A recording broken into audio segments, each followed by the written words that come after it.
ఆచి చికెన్ మసాలా.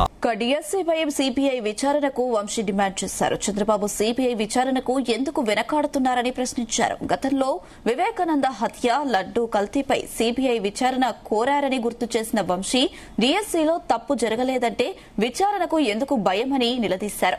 ఇక ప్రభుత్వం నిజాయితీని నిరూపించుకునే అవకాశం ఇదేనన్న వంశీ ప్రైవేట్ ఉద్యోగాలు, వీసాల పేరుతో కన్సల్టెన్సీల దోపిడీ జరుగుతుందని ఆరోపించారు. ప్రజల నుంచి వేలు, లక్షలు, కోట్ల రూపాయలు వసూలు చేస్తున్నారని విమర్శించారు.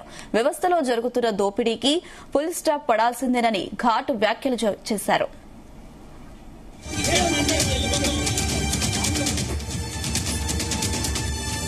జరిగినటువంటి సార్వత్రిక ఎన్నికల్లో కూటమి ప్రభుత్వం అధికారంలోకి రావటం, తర్వాత డిఎస్సిని ప్రకటించడం, ప్రభుత్వం మేము ఒక మెగా డిఎస్సిని ప్రకటించాం, మొత్తం ఖాళీలన్నింటినీ కూడా భర్తీ చేస్తున్నాం, రాష్ట్ర చరిత్రలోనే ఇది అతిపెద్ద డిఎస్సి అని ప్రభుత్వం ప్రకటించడం.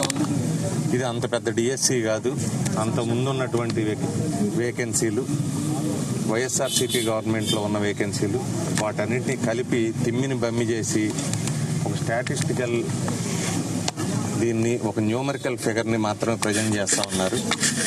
మెగా డిఎస్సి కాదు అని మిగిలిన పార్టీలన్నీ అనటం, వివిధ వార్తాపత్రికల్లో కానీ సోషల్ మీడియాలో కానీ డిఎస్సిలో అర్హులైన వాళ్ళకి మాత్రమే కాకుండా అనర్హులైన వాళ్ళకు కూడా ఉద్యోగాలు వచ్చినాయని, కొంతమంది అర్హత లేని వాళ్ళు స్పోర్ట్స్ కోటాలోనో ఇంకో కోటాలోనో వాళ్ళకు ఉద్యోగాలు వచ్చినాయని, ప్రశ్న పత్రాలు తయారు చేసే వ్యవస్థ, అట్లాగే ప్రశ్న పత్రాలను ఎవాల్యుయేషన్ చేసే వ్యవస్థ, ఈ రెండూ కూడా ఇండిపెండెంట్ బాడీస్, అటానమస్ బాడీస్గా ఉండాలని ఒక రూల్ ఉన్నప్పటికీ కూడా ఒకళ్ళే తయారు చేయటం, ఒకళ్ళే ఎగ్జామ్స్ కండక్ట్ చేయటం, ఆ తర్వాత దీనికి శాశ్వత ప్రభుత్వ ఉద్యోగులు, జవాబుదారీతనంగా ఉండేవాళ్ళు, అకౌంటబిలిటీ ఉండేవాళ్ళు, వాళ్ళని నియమించాల్సి ఉండగా అవుట్సోర్సింగ్ ఉద్యోగుల చేతిలో ఈ నియామకాలు జరిగినట్టుగా సోషల్ మీడియాలో కానీ వార్తాపత్రికల్లో కానీ రావటం.